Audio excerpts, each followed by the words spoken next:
Mga anak, ayaw ipha ang sala sa inyong mga ginikanan.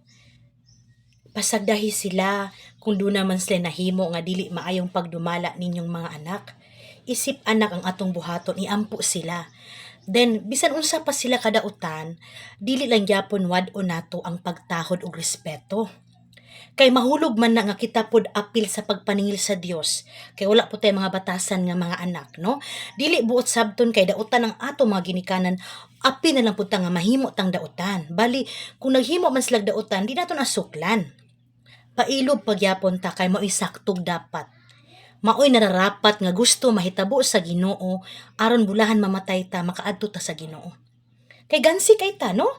Nagpadanita sa kasalbahi sa atong mga ginikanan, awaton pud nato sila.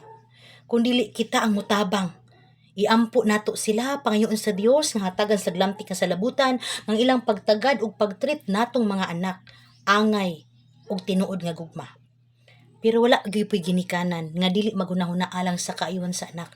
Kay tanang ginikanan naningkamot nagantos yun para sa mga anak. Although dili man perfect nga mahatag nila ang tanan kay magdepende sa status sa kinabuhi. Pero naningkamot sila sa kaya nila maedukar og mabuhi lantang ilang mga anak. Mao nang dako tag pagtahod ug respeto kanila kay pinaagi kanila na tawo ta sa kalibutan sa tabang sa Dios. Amen.